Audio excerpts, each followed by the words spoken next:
नमस्कार दोस्तों, मैं मानवेंद्र आप लोगों के बीच में एम ऑनलाइन क्लासेस से आज पुनः उपस्थित हूं और आज हम दोस्तों यूपी टेट और पीईटी सुपर टेट के लिए जो कि जीके जीएस की क्लास लेकर के आए हैं और आपको हमारे online platform YouTube, Telegram, Facebook page और व्हाट्सएप नंबर 9340055344 ये सारे प्लेटफॉर्म को यूज कर सकते हैं दोस्तों। और इसी के साथ में हम आगे बढ़ते हैं। इससे पहले यदि आपने हमारे चैनल को अभी तक सब्सक्राइब नहीं किया है तो चैनल को सब्सक्राइब कर लीजिए और यदि वीडियो पसंद आता है तो उसको शेयर भी कीजिए और लाइक नहीं किया तो लाइक भी कर दीजिए। चलिए पहले क्वेश्चन की ओर दोस्तों बढ़ते हैं और चलिए पहला क्वेश्चन क्या कह रहा है हमारा। पहला क्वेश्चन आपके सामने दोस्तों उपस्थित है। पहला क्वेश्चन कह रहा है उत्तर प्रदेश में टाइमलाइन देखिए पहला क्वेश्चन क्या कह रहा है दोस्तों हमारा। उत्तर प्रदेश में टाइम्स ऑफ इंडिया अंग्रेजी दैनिक पत्र कहाँ से प्रकाशित होता है। तो आपको दोस्तों ऑप्शन बताना है। ये ऑप्शन है प्रयागराज या फिर आगरा या फिर कानपुर या फिर लखनऊ। तो आपको दोस्तों सही आंसर कमेंट बॉक्स में शेयर करना है और आशा करते हैं आप लोग सभी लोग कमेंट बॉक्स में शेयर करेंगे। मैं आपको आंसर बता दूं, इसका लखनऊ आंसर बिल्कुल सही जवाब है। लखनऊ जो है टाइम्स ऑफ इंडिया अंग्रेजी दैनिक पत्र कहाँ से प्रकाशित होता है उत्तर प्रदेश में, तो है आपका लखनऊ यानी कि उत्तर प्रदेश की राजधानी और आपके मुख्यमंत्री योगी आदित्यनाथ जी। चलिए इसी के साथ में देखिए आंसर सही है। अब हम नेक्स्ट क्वेश्चन की ओर दोस्तों बढ़ रहे हैं। नेक्स्ट क्वेश्चन क्या कहता है। हिंदुस्तान टाइम्स जो है दोस्तों यह भी एक अंग्रेजी दैनिक पत्र है, वह कहां से प्रकाशित होता है। तो आपको जवाब देना है कानपुर से होता है या फिर आगरा से होता है या फिर लखनऊ से या फिर नोएडा से। तो आप सभी को जल्दी से सेकंड ऑप्शन का कमेंट बॉक्स में शेयर करें जल्दी से आंसर। और इस टॉप 50 की दोस्तों जो आपकी ये टॉप 50 क्लास चल रही है इसकी आपको PDF Telegram channel M online classes पर मिल जाएगी, तो आप लोग उससे ज्वाइन कर सकते हैं। दूसरे क्वेश्चन का जवाब दें, स्पीड में जवाब दें। और हिंदुस्तान टाइम्स अंग्रेजी दैनिक पत्र कहां से प्रकाशित होता है दोस्तों, इसका आपको आंसर बताना है। इसका आंसर जो हो जाएगा आपका लखनऊ, ये भी आपका लखनऊ ही सही जवाब है। इसका सी ऑप्शन सही जवाब है और उसका डी ऑप्शन सही जवाब था। चलिए तीसरे क्वेश्चन की ओर दोस्तों बढ़ रहे हैं। तीसरा क्वेश्चन क्या कहता है, उत्तर प्रदेश में सर्वाधिक औसत साक्षरता वाला जिला कौन सा है। तीसरा क्वेश्चन कहता है उत्तर प्रदेश में, यानी कि यह दोस्तों आपकी यूपी जी के चल रही है क्योंकि पीईटी जो कि उत्तर प्रदेश 24 अगस्त को आपका पेपर होने वाला है। तो उसके लिए आपको यह मैराथन क्लासेस चलाई जा रही हैं। यह टॉप 50 भी कहा जा सकता है और इसमें टॉप 100 की क्लास भी आने वाली है दोस्तों। तो जल्दी से इसका आंसर बताएं। तीसरे नंबर का उत्तर प्रदेश में सर्वाधिक औसत साक्षरता वाला जिला कौन सा है। कानपुर नगर, औरैया, गौतम बुद्ध नगर, गाजियाबाद। स्पीड में जवाब देना है। जितने लोग जवाब दे रहे हैं तीसरे नंबर का सी पार्ट यानी कि गौतम बुद्ध नगर जितने लोग जवाब दे रहे हैं बिल्कुल सही जवाब दे रहे हैं, गौतम बुद्ध नगर। चलिए इसके साथ ही आगे बढ़ते हैं। चलिए गौतम बुद्ध नगर बिल्कुल सही जवाब है। चौथे क्वेश्चन की ओर दोस्तों आगे बढ़ रहे हैं। देखिए गौतम बुद्ध नगर है और इसके बाद में फिर पहला गौतम बुद्ध, दूसरा कानपुर, फिर औरैया, फिर इटावा, फिर गाजियाबाद। इस प्रकार से चल रहा है दोस्तों। चौथा क्वेश्चन क्या कह रहा है, उत्तर प्रदेश का न्यूनतम महिला साक्षरता वाला जिला। उत्तर प्रदेश का न्यूनतम महिला साक्षरता वाला जिला कौन सा है। रामपुर है, बदायूं है, श्रावस्ती है या फिर बलरामपुर है। स्पीड में जवाब दें दोस्तों। अब स्पीड में टॉप 50 क्लास चल रही है। चलिए चौथे नंबर का आंसर जितने लोग दे रहे हैं श्रावस्ती बिल्कुल सही जवाब है आपका। श्रावस्ती बिल्कुल सही जवाब है, सी पार्ट। चलिए चौथे नंबर का क्वेश्चन पूरा हो चुका है। देखिए न्यूनतम महिला साक्षरता, यह डिस्क्रिप्शन भी दिया गया है। न्यूनतम महिला साक्षरता वाले 5 जिले हैं। बढ़ते क्रम में देखिए पहले सबसे कम है श्रावस्ती में।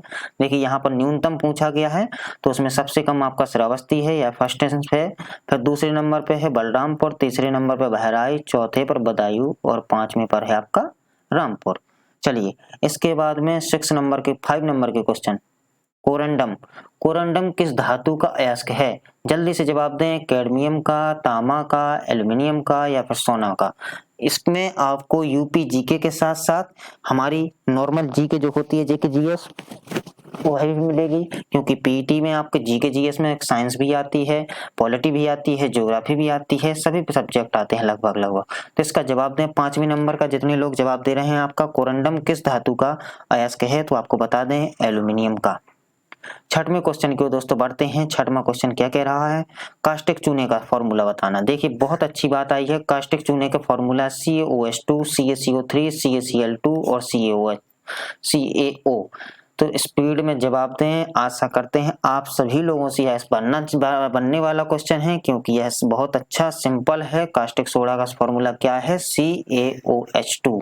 बिल्कुल सही जवाब है 6 नंबर का ए पार्ट। चलिए 7 नंबर पर क्वेश्चन पर चलते हैं, पुलिकेशन द्वितीय।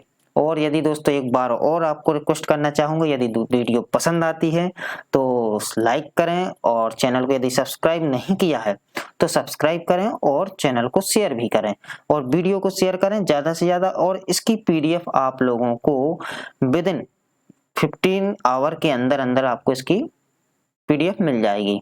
ठीक है, 15 घंटे के अंदर अंदर आपको PDF मिल जाएगी, क्योंकि दोस्तों थोड़ा सा समय लगता है PDF शेयर करने में। चलिए, पुलिकेशन द्वितीय द्वारा पराजित किया गया था। नंदी वर्मन द्वितीय, नरसिंह वर्मन प्रथम, या फिर नरसिंह वर्मन द्वितीय, या फिर दंती वर्मन। स्पीड में जवाब दें, जितने लोग इसका जवाब दे रहे हैं नंदी वर्मन प्रथम, यानी कि बी पार्ट बिल्कुल सही जवाब है। आशा करते हैं आप सभी लोग सही जवाब दे रहे होंगे।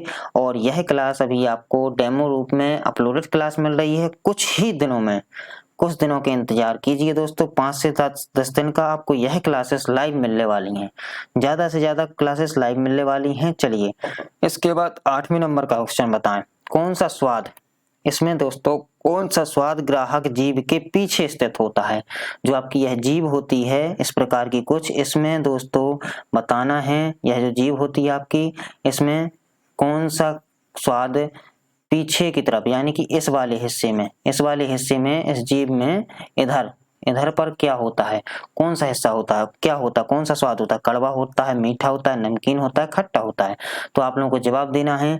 जितने लोग भी इसका जवाब दे रहे हैं कड़वा, इसका इस जीभ में सभी प्रकार के 4 जगह पर होता है, तो इस जगह पर क्या होता है, कड़वा। यह आप लोग अच्छे से जान लें। अगले क्वेश्चन की ओर दोस्तों बढ़ते हैं, कड़वा। और 9वें क्वेश्चन का, इंटरनेट के जनक के रूप में किसे जाना जाता है। इंटरनेट के जनक के रूप में, बहुत अच्छा क्वेश्चन है दोस्तों। बिंडसर्फ को, टॉम मिलियंस को, टिम बर्नर्स को, या फिर जॉन में कार्थी को। स्पीड में जवाब दें जल्दी से, देखते हैं कितने लोग जवाब देते हैं। कमेंट बॉक्स में शेयर करना, और आप लोगों से अनुरोध है सभी लोग कमेंट बॉक्स में, चाहे आपका आंसर गलत हो या फिर सही हो, अपने कमेंट जरूर शेयर करें। और आउट ऑफ 50 कितने आपके सही होने वाले हैं, कितने गलत होने वाले हैं, आपको सही लिखना है। यदि आपके 50 में से 25 सही हो रहे हैं तो 25/50 आपको लिख करके कमेंट शेयर करना है। यदि 30 सही हो रहा है तो 30/50 आपको शेयर करना है। जल्दी से इसका आंसर दें। जितने लोग 9वें क्वेश्चन का जवाब दे रहे हैं, 9वें क्वेश्चन का देखेंगे दोस्तों कितने लोग जवाब दे रहे हैं। चलिए देखते हैं 9वें का कितने लोग जवाब दे रहे हैं। तो 9वें का आप लोगों ने, जितने लोगों ने जवाब दिया है आपको बता दें, ए पार्ट यानी कि बिंडसर्फ बिल्कुल सही जवाब है। ए पार्ट बिल्कुल सही जवाब है। अगले क्वेश्चन की ओर दोस्तों बढ़ रहे हैं, 10 नंबर का क्वेश्चन, चोरा चोरी कांड। चोरी चोरा कांड जो है कब हुआ था, 1922, 1921, 1920 या फिर 1920। ये डबल ऑप्शन हो गए हैं, कोई बात नहीं।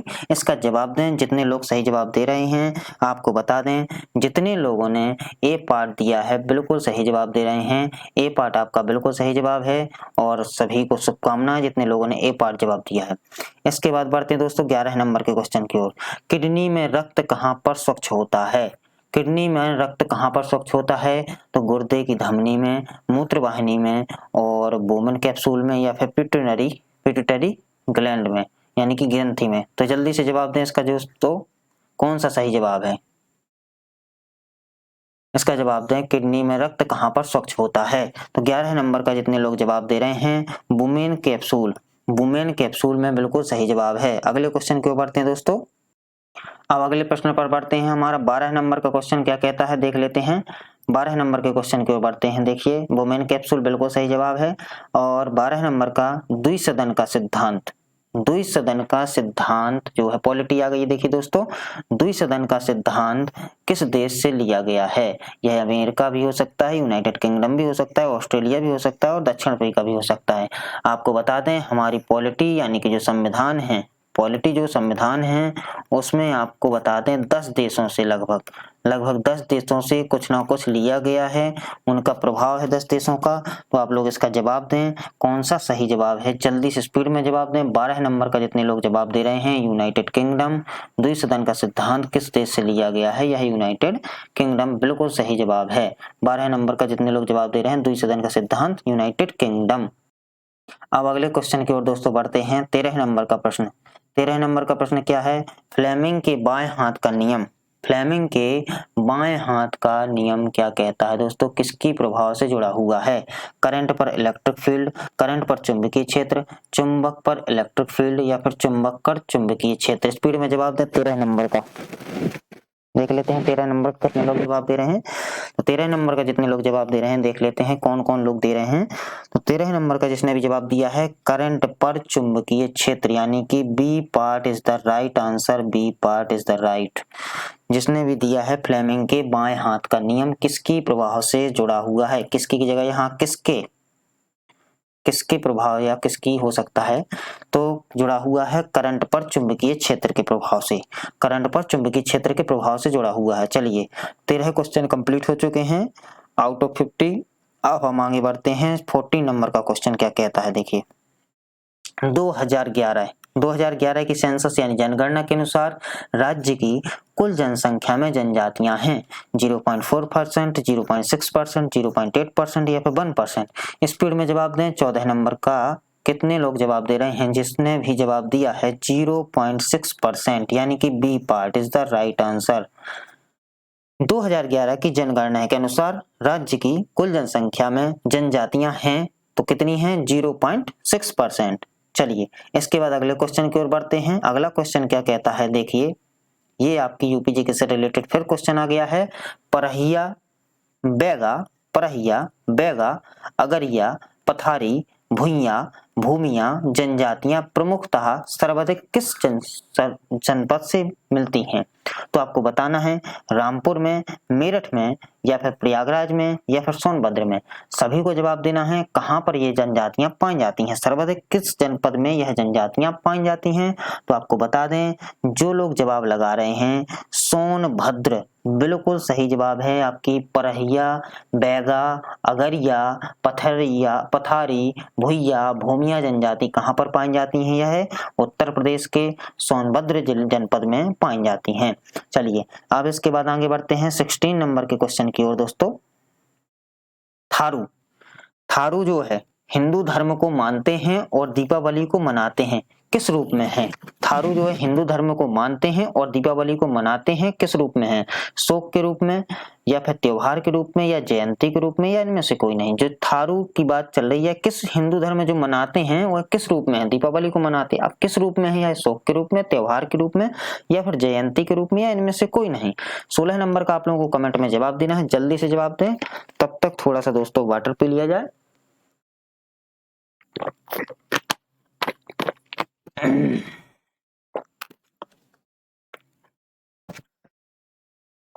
और गर्मी का लुत्फ उठाते हुए दोस्तों 16 नंबर का जितने लोग जवाब दे रहे हैं थारू जो है हिंदी धर्म को मानते हैं, शोक के रूप में मनाते हैं। दोस्तों यह क्या है, शोक के रूप में। 16 नंबर का जितने लोगों ने जवाब दिया है ए पार्ट। चलिए अब 17 नंबर के क्वेश्चन की ओर बढ़ते हैं। शोक के रूप में बिल्कुल सही जवाब है। 17 नंबर, निम्न में से कौन सा खनिज उत्तर प्रदेश में नहीं पाया जाता है, चूना पत्थर, अभ्रक, बॉक्साइट या फिर जिप्सम। स्पीड में जवाब दें दोस्तों। 17 नंबर का जितने लोग भी जवाब दे रहे हैं अभ्रक बिल्कुल सही जवाब है, अभ्रक इज द राइट आंसर, अभ्रक आपका बिल्कुल सही जवाब है। अब 18 नंबर के क्वेश्चन की ओर दोस्तों बढ़ रहे हैं। 18 नंबर का क्वेश्चन, निम्नलिखित जनपदों में कौन सर्वाधिक वनाच्छादित है, लखीमपुर खीरी, सोनभद्र। निम्नलिखित जनपदों में से कौन सर्वाधिक वनाच्छादित यानी कि सर्वाधिक वन किस जनपद में है, लखीमपुर खीरी में, सोनभद्र में, पीलीभीत में या फिर चित्रकूट में। सभी लोगों को जवाब देना है। इसका भी आंसर आपको बता दिया जाए तो इसका आंसर होगा सोनभद्र, बिल्कुल सही जवाब है, B is the right answer. Sonbhadra आपका सही जवाब है, सोनभद्र में सबसे ज्यादा बन पाए जाते हैं। देखिए बिल्कुल सही जवाब है। अब 19 नंबर, घड़ियाल प्रजनन केंद्र। घड़ियाल प्रजनन केंद्र कहाँ पर है? प्रयागराज में, मेरठ में, मथुरा में, बहराइच में। स्पीड में जवाब देना है दोस्तों। 19 नंबर का जवाब जितने लोग लगा रहे हैं डी पार्ट, बहराइच, बिल्कुल सही जवाब है। यहाँ पर आपका घड़ियाल यानी कि मगरमच्छ जिसको बोलते हैं, उसी की प्रजाति है एक मगरमच्छ की। तो यह दोस्तों यहाँ पर आपके क्या पाए जाते हैं? प्रजनन केंद्र है कहाँ पर? बहराइच में। चलिए 20 देखिए, यहाँ पर और थोड़ी सी सूक्ष्म जानकारी मिल रही है एक। देखिए, घड़ियाल प्रजनन केंद्र लखनऊ जिले के कुकरेल वन तथा बहराइच जिले के कतरनिया घाट में कृत्रिम निषेचन द्वारा बच्चे पैदा कर उनका पालन पोषण किया जाता है। ये आपको बता दें, बहुत अच्छी जानकारी है दोस्तों, एक्सप्लेनेशन इतना अच्छा है। चलिए, मधुपुरी। मधुपुरी किसका पुराना नाम है? और शेयर जरूर करते चलें, लाइक कर दें। वीडियो अभी तक चैनल को सब्सक्राइब नहीं किया तो सब्सक्राइब करें और लाइक करें और बेल आइकन जरूर प्रेस करें दोस्तों, जिससे कि हमें और आपके द्वारा मोटिवेशन प्राप्त हो कि आप लोग हमसे जुड़ रहे हैं और हमें एम ऑनलाइन क्लासेस परिवार को ज़्यादा से ज़्यादा बड़ा बनाना है। क्योंकि अभी कुछ दिनों पहले आशीष सर के द्वारा बीयू झांसी की जो प्लेलिस्ट चल रही हैं, वीडियोस चल रही हैं, उनके लिए वीडियोस बनाई गई थी बच्चों के लिए, तो उन्होंने बहुत प्यार दिखाया और बहुत लोग जुड़े हैं। तो आशा करते हैं इसी प्रकार से आप लोग और ज़्यादा से ज़्यादा लोगों को शेयर करेंगे, जिससे कि ज़्यादा से ज़्यादा हमारी एम ऑनलाइन क्लासेस परिवार में ज़्यादा सदस्य हो सकें। चलिए, मधुपुरी किसका पुराना नाम था? मथुरा का, वाराणसी का, कुशीनगर का या फिर कानपुर का? सभी लोगों को जवाब देना है। 20 नंबर का आंसर जितने लोग दे रहे हैं ए पार्ट यानी कि Mathura. Mathura is the right answer. A is the right answer आपका। मधुपुरी किसका पुराना नाम है? तो मथुरा का। माँ से माँ, बिल्कुल ध्यान कर सकते हैं यदि शॉर्ट में याद करना चाहें, मधुपुरी या मथुरा। चलिए 21 नंबर के क्वेश्चन की ओर बढ़ते हैं। दोस्तों देखिए सही जवाब है, मारो फिरंगी को यह नारा किसने दिया है? दोस्तों बिल्कुल, मारो फिरंगी को यह नारा किसने दिया है? महात्मा गांधी ने, विनोबा भावे ने, मंगल पांडे ने, महारानी लक्ष्मीबाई ने। स्पीड में जवाब दें 21 का जितने लोग जवाब दे रहे हैं। मारो फिरंगी को यह नारा जो दिया था हमारे मंगल पांडे, बिल्कुल बहुत अच्छे अंग्रेजी सेना में जवान थे मंगल पांडे, और इन्होंने विद्रोह कर दिया था 1857 के विद्रोह में। इनका बहुत बड़ा हाथ है। जो 1857 में युद्ध हुआ था उसके समय पे सैनिक विद्रोह जो हुआ था उसमें बहुत बड़ा इनका हाथ है मंगल पांडे जी का। चलिए 22 नंबर के क्वेश्चन की ओर बढ़ते हैं। पृष्ठ तनाव की इकाई क्या है? स्पीड में जवाब दें। पृष्ठ तनाव की इकाई क्या है? मोल है, न्यूटन प्रति मीटर, न्यूटन मीटर या न्यूटन पास्कल? स्पीड में जवाब दें, क्या है पृष्ठ तनाव की इकाई क्या है? चलिए 22 नंबर का जवाब दें जितने लोग जवाब दे रहे हैं। 22 नंबर का न्यूटन प्रति मीटर। पृष्ठ तनाव की इकाई क्या है? न्यूटन प्रति metre. B part is the right answer. देखिए न्यूटन प्रति मीटर। अब 23 नंबर के 50% लगभग कवर करने वाले हैं। टोडा जनजाति कहाँ पाई जाती है? मणिपुर में, तमिलनाडु में, झारखंड में या फिर मेघालय? स्पीड में जवाब दें, कहाँ पर पाई जाती है टोडा जनजाति? जी, टोडा जनजाति कहाँ पर पाई जाती है, इसका जवाब देना है आपको 23 नंबर का। तो जितने लोग जवाब दे रहे हैं टोडा जनजाति, यह पाई जाती है आपकी तमिलनाडु। बिल्कुल सही जवाब है, B part is the right answer, Tamil Nadu. चलिए नेक्स्ट क्वेश्चन की ओर बढ़ते हैं दोस्तों। सूर्य की ऊष्मा पृथ्वी तक किसके द्वारा पहुंचती है? परावर्तन के द्वारा, चालन के द्वारा, विकिरण के द्वारा या संवहन के? सूर्य की जो ऊष्मा है वह पृथ्वी तक यानी कि हम जिस ग्रह में रह रहे हैं वहां तक किसके द्वारा पहुंचती है? परावर्तित होकर के, चालन के द्वारा या फिर विकिरण के द्वारा या फिर संवहन के द्वारा? तो 24 नंबर का जितने लोग जवाब दे रहे हैं विकिरण के द्वारा, यानी कि वह विकिरणित होते हुए आती है हमारे पास में, फैल करके आती है विकिरणों के द्वारा। तो यह हमारे पास सूर्य की ऊष्मा कैसे आती है? विकिरण के द्वारा। चलिए 25 जो है 50% कवर कर चुके हैं 50% 25 के साथ में। चलिए, विद्युत चुंबकीय तरंगों में अधिकतम तरंग दैर्ध्य होता है माइक्रोवेव का, गामा का, इंफ्रारेड का या फिर एक्सरे का? स्पीड में जवाब दें 25 नंबर का जो लोग जवाब दे रहे हैं ए पार्ट माइक्रोवेव। 25 का माइक्रोवेव जितने लोगों ने नहीं दिया है, विद्युत चुंबकीय तरंगों में अधिकतम तरंग दैर्ध्य होती हैं किसमें? माइक्रोवेव में। A part is the right answer. चलिए 26, अनुवांशिकी भिन्नता के अध्ययन को क्या कहते हैं? पारिस्थितिकी कहते हैं, संपारिस्थितिकी कहते हैं, प्रसूति शास्त्र कहते हैं या फिर भूमि विज्ञान कहते हैं। आनुवंशिकी भिन्नता के अध्ययन को क्या कहा जाता है? पारिस्थितिकी, संपारिस्थितिकी या फिर प्रसूति शास्त्री या फिर भूमि विज्ञान। तो 26 नंबर का जो लोग जवाब दे रहे हैं प्रसूति शास्त्री, सी इज द राइट आंसर। देखिए दोस्तों यहाँ पर आपको समझ में ना आ रहा हो तो सी इज द क्या है, सी आपका राइट आंसर है। सी क्या है, राइट आंसर सी है आपका। अब अगले क्वेश्चन की ओर दोस्तों बढ़ते हैं। 27 नंबर का प्रश्न क्या कहता है, देखिए 27 नंबर का प्रश्न 27 नंबर का प्रश्न क्या कहता है? 1906 में स्वराज शब्द 1906 में स्वराज शब्द का प्रयोग सबसे पहले किसने किया था? दादा भाई नौरोजी ने, महात्मा गांधी ने, बाल गंगाधर तिलक ने या फिर विपिन चंद्र पाल ने। स्पीड में जवाब दें 27 नंबर का। जिसने भी जवाब दिया है दोस्तों 27 नंबर का ए पार्ट, दादा भाई नौरोजी। स्वराज शब्द की स्थापना यानी कि स्वराज शब्द का प्रयोग सबसे पहले किसने किया था? दादा भाई नौरोजी। और कब किया था? 1906 में। यह भी बन के आ सकता है दोस्तों, स्वराज शब्द का सर्वप्रथम उपयोग कब किया गया था? तो 1906 में। किसके द्वारा किया गया था? तो दादा भाई नौरोजी। चलिए देखिए बिल्कुल सही जवाब है ए पार्ट। भारत का क्षेत्रफल विश्व के क्षेत्रफल का कितना प्रतिशत है? 2.4%, 17.4%, 8.5%, 15.6%। स्पीड में जवाब दें 28 नंबर का। जो लोग जवाब दे रहे हैं देख लेते हैं कितने लोगों ने जवाब दिया है। जिसने भी जवाब दिया है यह भारत का क्षेत्रफल विश्व के कुल क्षेत्रफल का कितना है? 17.4%। बिल्कुल सही जवाब है, B part is the right answer. चलिए 29, घंटी उद्योग का प्रमुख केंद्र क्या है? घंटी उद्योग का प्रमुख केंद्र कहाँ पर है? अलीगढ़ में, रामपुर में, सहारनपुर में है या फिर आगरा में? घंटी उद्योग, बेल इंडस्ट्रीज जो है आपकी वह कहाँ पर है? यूपी में। जल्दी से जवाब दें।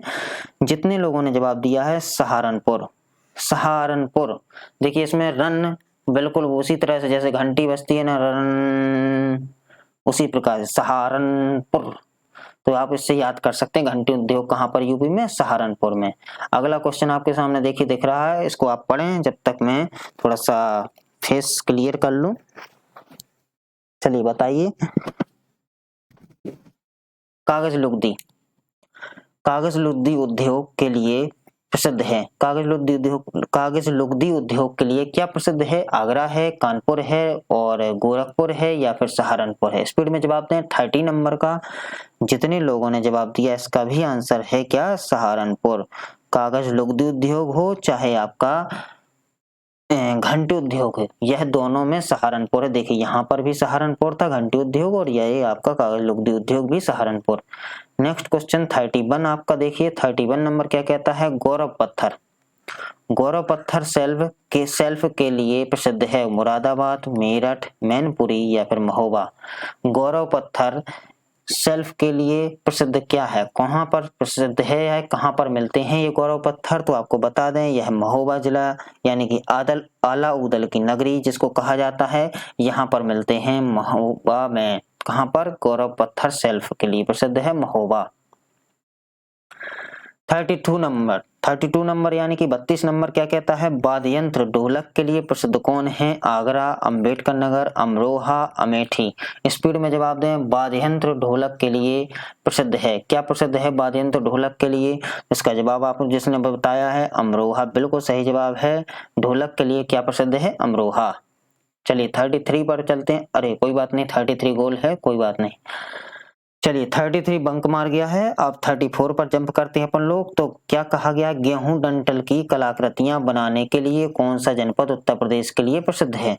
गेहूं डंठल की कलाकृतियां बनाने के लिए कौन सा जनपद उत्तर प्रदेश का प्रसिद्ध है? बांदा, बिजनौर, बुलंदशहर या फिर बहराइच? स्पीड में जवाब दें। 34 नंबर का जो लोग जवाब दे रहे हैं बहराइच। बिल्कुल सही जवाब है आपका Bahraich. D part is the right answer. चलिए अगले क्वेश्चन की ओर बढ़ते हैं। 35 नंबर, सिराज ए हिंद नामक कौन से नगर उपनाम हैं? सिराज ए हिंद नाम कौन से नगर उपनाम हैं? कौन से नगर का उपनाम है? आगरा का, लखनऊ का, मुरादाबाद का, जौनपुर का? सिराज ए हिंद, इसका आपको बता दें सिराज ए हिंद जो है जौनपुर का वह उपनाम है। उपनाम किस नगर का है? जौनपुर का। सिराज ए हिंद, बिल्कुल सही जवाब है डी पार्ट। चलिए, दरबन झील। दरबन झील कहाँ पर स्थित है? वाराणसी में, चित्रकूट में, अयोध्या में या फिर मथुरा में? स्पीड में जवाब दें 36 नंबर का।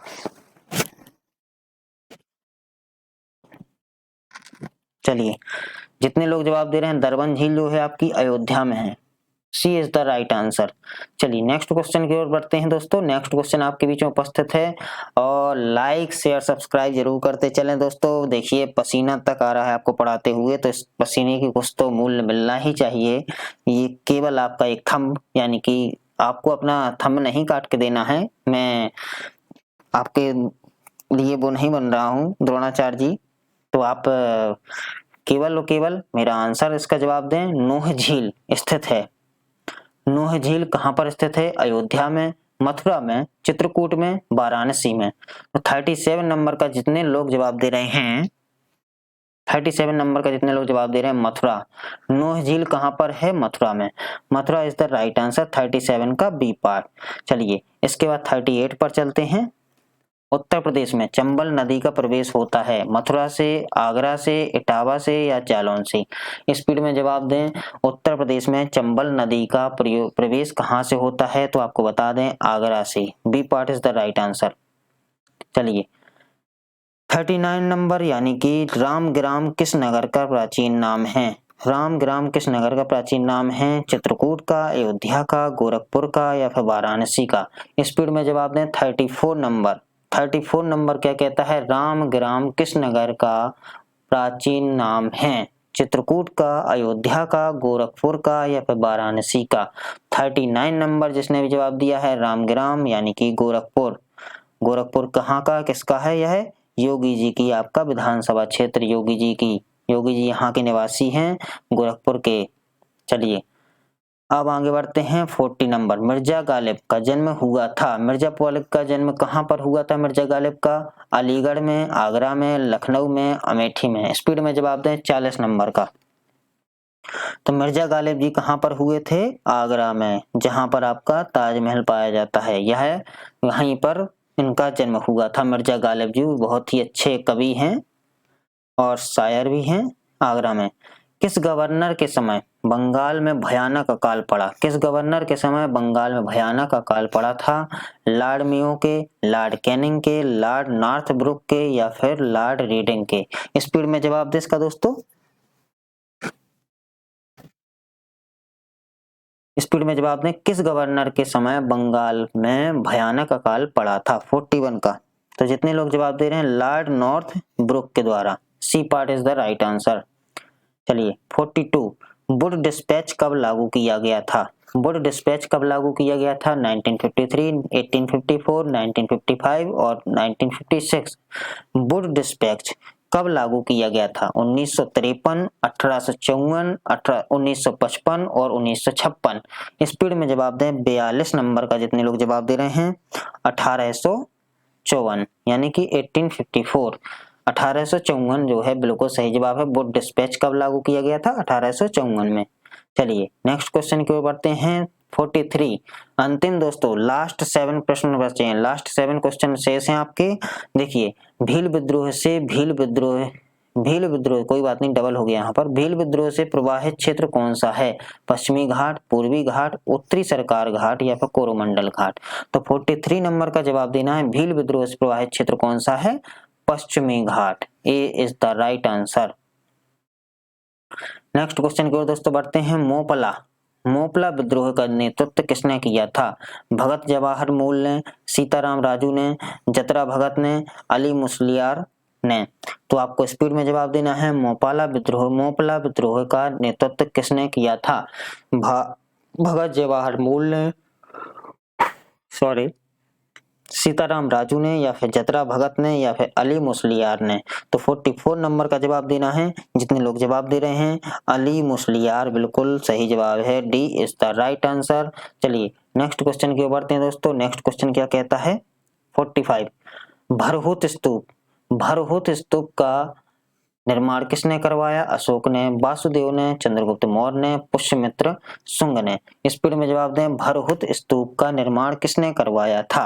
अशोक ने, वासुदेव ने, चंद्रगुप्त मौर्य ने या फिर पुष्यमित्र शुंग ने। तो 45 नंबर का जवाब देना है। जितने लोग जवाब दे रहे हैं पुष्यमित्र शुंग, बिल्कुल सही जवाब है आपका Pushyamitra Shunga. D is the right answer. चलिए नेक्स्ट क्वेश्चन की ओर दोस्तों बढ़ रहे हैं। देखिए नेक्स्ट क्वेश्चन की ओर बढ़ते हैं। इससे पहले आपको एक बात बता दें, आप हमारे चैनल को सब्सक्राइब कर लें यदि नहीं किया है, और लाइक करें और शेयर करें। चलिए नेक्स्ट क्वेश्चन 46 क्या कहता है? भारत पर आक्रमण करने वाले विदेशी क्रम क्या है? भारत पर आक्रमण करने वाले विदेशी क्रम क्या है? हिंद, यूनानी, पल्लव, कुषाण और शक। हिंद का मतलब है हिंद, यूनानी, पल्लव, कुषाण और शक, या फिर यूनानी, हिंद, शक, पल्लव, कुषाण, या फिर शक, पल्लव, हिंदू, यूनानी और कुषाण, और या फिर हिंदू, शक, पल्लव, यूनानी और कुषाण, या फिर नन ऑफ दीज। स्पीड में जवाब दें इसका कौन सा हो जाएगा? तो आपको बता दें इसका हो जाएगा नन ऑफ दीज, यानी कि क्योंकि यह क्रम नहीं है। आपको बता दें, देखिए यह क्रम क्या है? हिंद, यूनानी, शक, पल्लव और कुषाण। हिंद यूनानी कहीं पर है, बिल्कुल सही है। हिंद यूनानी पहले वाले में हिंद और यूनानी तो है, फिर इसके बाद में यहाँ पर जो शक इधर आ गया, शक इधर आ जाएगा, और इसके बाद में पल्लव इधर पहुंच जाएगा, पल्लव इधर पहुंच जाएगा और कुषाण इधर पर। तो यह आपका बन जाएगा हिंद, यूनानी और शक, पल्लव, कुषाण। 47 नंबर, लास्ट थर्ड नंबर का क्वेश्चन क्या है? थर्ड लास्ट क्या? बुंदेलखंड का प्राचीन नाम क्या था? कलिंजर, जेजाक भुक्ति, खजुराहो या फिर अहिछात्र। स्पीड में जवाब दें। 47 नंबर का जितने लोग जवाब दे रहे हैं बुंदेलखंड का प्राचीन नाम जो है Jejak Bhukti is the right answer. B is the right answer. चलिए 48 नंबर पर देखते हैं। झीलों का देश, झीलों का देश किसे कहते हैं? किसी हो गया, किसे कहते हैं? झीलों का देश किसे कहते हैं? तो यूरोप को, अफ्रीका को, एशिया को या फिर फिनलैंड को। स्पीड में जवाब दें। झीलों का देश किसे कहा जाता है? तो आपको बता दें यह फिनलैंड में सबसे ज्यादा झीलें हैं, इसलिए D is the right answer. Finland को कहा जाता है झीलों का देश। 49 नंबर, चलिए सेकंड लास्ट नंबर दोस्तों, लास्ट सेकंड क्या कहता है? सरिस्का पक्षी उद्यान भारत के किस राज्य में है? तमिलनाडु में, राजस्थान में, हरियाणा में, मध्य प्रदेश में। सरिस्का पक्षी उद्यान कहाँ पर है? तो आपको बता दें यह दोस्तों आपका राजस्थान, रणथंभौर राष्ट्रीय उद्यान और सरिस्का पक्षी उद्यान यह आपके राजस्थान में है। लास्ट क्वेश्चन, और दोस्तों लास्ट क्वेश्चन के साथ जोरदार धमाका होगा। सभी लोग शेयर करेंगे और सभी लोग लास्ट में लाइक करेंगे जितने लोगों ने अभी तक लाइक नहीं किया है, और सब्सक्राइब भी करेंगे हमारे चैनल को। आशा करते हैं आप लोग करेंगे यह सब। तो गंगा नदी किस शहर में सबसे ज्यादा प्रदूषित होती है? बनारस में, प्रयागराज में, कानपुर में और हरिद्वार में। तो इसका सभी लोग सही जवाब देंगे आशा करते हैं। जितने लोगों ने इसका जवाब दिया है Kanpur, C is the right answer. Kanpur में सबसे ज्यादा गंगा नदी प्रदूषित होती है। कानपुर वाले भैया गंगा नदी को प्रदूषित कर देते हैं। यहाँ पर हमारी दोस्तों क्लास समाप्त हो रही है। Thanks for watching this video. और दोस्तों जिसने अभी तक हमारे चैनल को सब्सक्राइब नहीं किया तो सब्सक्राइब कर लें, लाइक कर लें और शेयर कर दें। और हमारे मोबाइल नंबर 93 455 344 पर व्हाट्सएप नंबर है यह आपका, इस पर आप लोग कोई भी मैसेज कर सकता है, ठीक है, मैसेज कर सकते हैं। और हमारे यह लिंक दी गई हैं जो आपको टेलीग्राम पर मिलेंगी। तो इस लिंक पर किसी पर भी आप क्लिक करेंगे, देखिए लिंक में आपको क्लिक करते ही ये दिख रही है, आपको लिंक दिख रही है। इस लिंक पर क्लिक करेंगे तो यूट्यूब के हमारे चैनल पर पहुंच जाएंगे। टेलीग्राम पर क्लिक करेंगे, टेलीग्राम पर पहुंचेंगे। इंस्टाग्राम पर करेंगे, इंस्टाग्राम पर पहुंच जाएंगे। और फेसबुक पर करेंगे तो फेसबुक पर। और ये हमारा व्हाट्सएप नंबर है। तो दोस्तों यहीं हमारी क्लास समाप्त होती है, और आप सभी लोगों का प्यार हमारे लिए बहुत जरूरी है। तो सभी लोग शेयर करेंगे और लाइक करेंगे और वीडियो को शेयर करेंगे और चैनल को सब्सक्राइब करेंगे और बेल आइकन भी प्रेस करेंगे। धन्यवाद दोस्तों। Thanks for watching this video. Thanks to all.